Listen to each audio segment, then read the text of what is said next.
চারিপদ ঘটিত দোষ 2025 উচ্চ মাধ্যমিক দর্শন পরীক্ষায় টিকা হিসেবে 100% কমন 4 মার্কস। কোন অধ্যায় থেকে? নিরপেক্ষ ন্যায় অধ্যায় থেকে দুটো টিকা আসবে, সঙ্গে লজিক আসবে।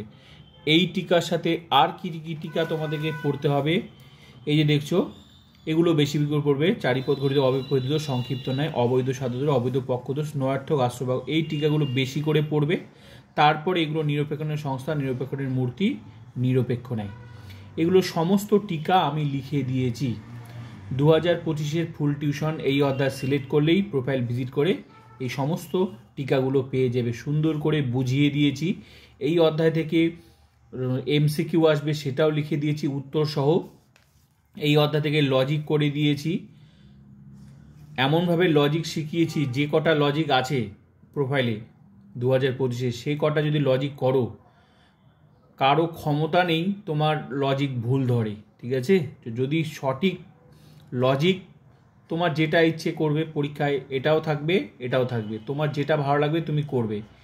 এইভাবে 2025 ফুল টিউশনটা প্রোফাইলটা ভিজিট করে দেখে নেবে। যুক্তি থেকে আরোহমূলক দোষ, এমসিকিউ বেসিকিউ পুরো যেটা যে অধ্যায় সেটা সে অধ্যায় পেয়ে যাবে। কোনো এটা সাধারণ ইউটিউব চ্যানেল নয়। প্রোফাইল ভিজিট করে দেখলেই বুঝতে পারবে। যদি তোমার 80তে 80 দরকার, অবশ্যই পুরো টিউশনটা ভিজিট করে পুরো ক্লাসগুলো করে পরীক্ষায় যাবে, ঠিক আছে? তোমার যা দরকার সব পেয়ে যাবে, প্রত্যেকটা অধ্যায় ভিজিট করে যাবে। 100% রেজাল্ট গ্যারেন্টি। প্লিজ শেয়ার বন্ধুদেরকে যাদের যাদের ফুল টিউশন দরকার। দেখো, চারিপদ ঘটিত দোষ কোথা থেকে লিখতে হবে টিকা? নিরপেক্ষ ন্যায়ের নিয়ম হলো ন্যায় অনুমানে 3টি পদ থাকবে, তার বেশিও না বা তার কমও না দাঁড়ি। যদি 3টির বেশি অর্থাৎ 4টি পদ থাকে, তাহলে ন্যায়টি চতুষ্পদ ঘটিত বা চারিপদ ঘটিত দোষে দুষ্ট হবে। পরীক্ষায় এই নামটাও থাকতে পারে, এই নামটা থাকবে, যেটাই থাকুক একই নাম। ক্লিয়ার? এবার একটা উদাহরণ দিতে হবে। মনে রাখবে, যত টিকা লিখে দিয়েছি আমি, প্রত্যেকটা একটা করে নিয়ম, তারপর একটা করে উদাহরণ। কোন উদাহরণ? এটা যেটা দোষ ঘটবে সেটার উদাহরণ দিতে হবে।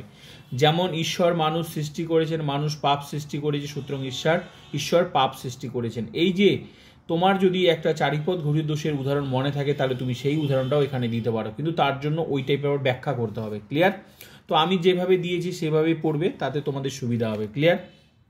যৌক্তিক আকার মানে এটা সাজানো। মানুষ হয় এমন যে পাপ সৃষ্টি করেছে এ বচন, ঈশ্বর হন এমন যিনি মানুষ সৃষ্টি করেছেন এ বচন, অতএব ঈশ্বর হন এমন যিনি পাপ সৃষ্টি করেছেন এ বচন। ক্লিয়ার? দোষ চারিপদ ঘটিত দোষ। বিচার, এই যুক্তিটি চারিপদ বা চতুষ্পদ ঘটিত দোষে দুষ্ট, কারণ ন্যায়ের নিয়ম হলো ন্যায় অনুমানে 3টি পদ থাকবে, বা তার বেশিও না বা তার কমও না। কিন্তু এখানে ঈশ্বর একটি পদ, মানুষ একটি পদ, মানুষ সৃষ্টি করেছে একটি পদ, পাপ সৃষ্টি করেছে একটি পদ, এমন করে 4টি পদ দেখা গেছে। এই যুক্তিটি ন্যায়ের নিয়ম লঙ্ঘন করেছে, যুক্তিটি অবৈধ এবং চারিপদ ঘটিত দোষে দুষ্ট। ব্যাস, এই টিকা কমপ্লিট। 4 মার্কস, এটুকু লিখলে 4 মার্কস কমপ্লিট। এই যে বিচারটা দেখলে, এই যে লজিকটা, এই যে এটা অ্যাকচুয়ালি কি, যারা লজিকটা আমার লজিক ক্লাস যদি তুমি করো, যারা লজিক করেছে তাদের কাছে টিকা মুখস্থ হওয়ার কোনো ব্যাপার না, চুটকিতে টিকার উত্তর দিবে, সেভাবে আমি শিখিয়েছি। টিকাগুলো কিভাবে মুখস্থ করতে হয় সেটাও আলাদা ক্লাস আছে এই অধ্যায়ে।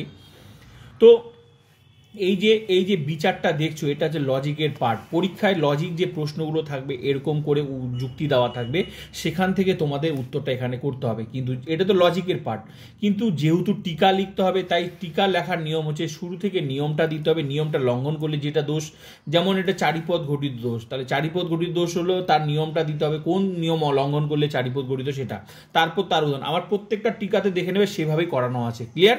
তো এই যে প্রশ্ন এরকম থাকে, এটা থেকে যৌক্তিক আকার, এটা সাজানো নিয়ম কি, এটা পুরোটা লজিক পার্ট। তাই লজিক ক্লাসগুলো করবে।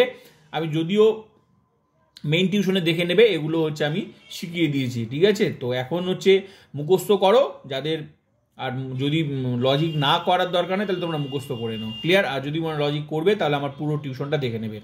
প্রত্যেকটা আলাদা আলাদা ক্লাস আছে, যেমন চারিপদ ঘটিত এটা আলাদা ক্লাস, অবৈধ সাধু, প্রত্যেকটা আলাদা ক্লাস। ক্লিয়ার? তো এই যে এখানে দেখলে যে এই যে এখান থেকে এটা দোষ হলো, এই দোষের বিচার কেন হলো, এগুলো পুরোটা লজিক পার্ট। ক্লিয়ার? তো এটা এখানে 4টা পদ আছে, ঈশ্বর একটা পদ, এই যে পাপ সৃষ্টি করেছে পদ, তো মানুষ একটা মানুষ সৃষ্টি, এই যে 4টা পদ, এগুলো এখানেই বিচারে করা হয়েছে। তো এটা পুরো লজিক পার্ট। তো প্রত্যেকটা ক্লাস আছে আলাদা, দেখে নাও। হ্যাঁ, পুরো টিউশনটা তোমার টিকা লাগবে না লজিক দরকার, আলাদা আলাদা প্রত্যেকটা ক্লাস আছে। প্রোফাইল ভিজিট করো, পরীক্ষায় যেভাবে প্রশ্ন আসবে, যে নোটস আসবে, যে লজিক আসবে, যেভাবে এমসিকিউ আসবে, কোনভাবে এমসিকিউটা ঘুরিয়ে আসতে পারে, কোনভাবে কোন অধ্যায়ের, পুরো টিউশনটা একদম খাতার মতো সাজানো আছে।